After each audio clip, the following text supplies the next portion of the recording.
Brian Palavai Run Far here with Dylan Bowman after a second place finish at the North Face Endurance Challenge 50 Mile Championships. Dylan, nice workout there. Yeah, thanks a lot. Really happy with it. The way this race normally plays out is that there's a group of 20 guys and then a group of 10 guys and 5 guys and 2 guys and then 1. And like the top 3 or 5 come out of that. That wasn't the case today. No, it wasn't the case today, and really wasn't the case last year. Whenever you have an athlete like Sage Canaday or Zach Miller, in this case, who are more than comfortable taking it out very hard and trying to hold on for the whole day, it has in effect, it strings the field out much earlier. So I wasn't actually all that surprised that it strung out so early. And, you know, my objective was just to remain within myself, let those guys go, and just hope to have a strong second half. Did you still feel like you were running fast, even though like these guys were minutes ahead of you? I felt really good from the beginning, and I honestly felt like I was going to have a really good day from the start. And so essentially I felt like I was running fast, but within myself. You know, for 50 miles, it's kind of a tough balance to find.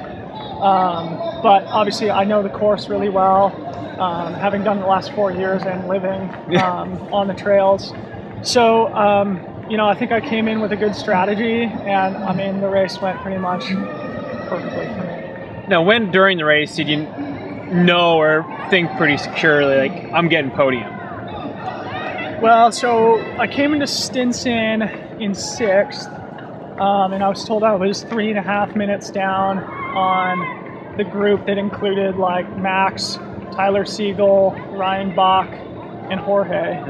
I caught a glimpse of Jorge as we were climbing Dipsy, and I caught him before we got to Cardiac, just before Cardiac. And then I caught Bach, Siegel, and Max in succession right as we got into Muir Woods. So all of a sudden I was in 2nd place, and I felt great. I was climbing really, really well. Like I made up more than 3 minutes on the climb to Cardiac, and I probably put a couple minutes. Which is mile 30. Right. And then I definitely put a couple minutes into the guys after I passed them going up the Lost Trail. They're, you know, about mile 34 or so. And at that point, I got a split that Zach was only 3 minutes up. And I thought, game time. But as soon as I got to Muir Beach, I was told it was closer to 8 minutes. And it seemed insurmountable at that time. I didn't have much acceleration left in the legs, but I mean, I'm super happy. Yeah. So at that point, you're, you know, a couple miles out still, and you know you have 8 minutes to the win. Like, do you back off to be conservative, or do you, I mean... I checked my shoulder a couple of times, and I was pretty sure that, especially because the guys I had passed had gone out so hard, and I was able to pass them, excuse me, I didn't think that they were going to be catching back up to me. If anything, I thought maybe somebody behind me might be closing in, but I felt really good pretty much the whole day. Like maybe 20 minutes of the day, I had a little bit of a low point, but was able to get through it quick. And I was actually really surprised with my fitness, and I was definitely mentally engaged the whole time, which is, you know, probably more important than fitness. Yeah. And the mental side is so important. And I mean, to be honest, when I interviewed you before the race, like, aside from like what you're saying on camera, like, you can just tell when somebody's like amped up and like feeling really confident. That wasn't your demeanor. You know, I definitely... Not that you're an overconfident person, but like you can just sort of tell when somebody thinks it's there. Yeah. Well, as I said to you in that interview, I usually have a good feeling about how my races are going to go before the race. And, you know, really, I didn't know. And part of me thought that it wasn't going to go very well. Yeah. Just because I felt like I didn't work nearly as hard in training.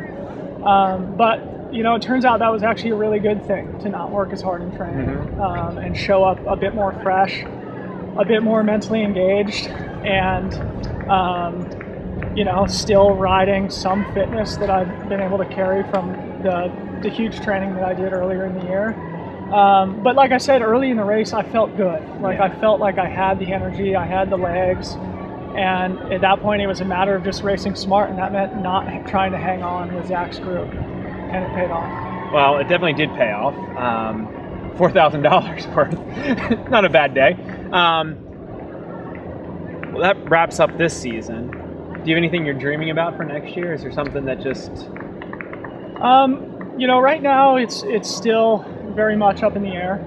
I think it's time that I go do UTMB. Yeah. And if I do that, I'm going to prepare in a way in which I'll be giving myself a good opportunity to succeed there.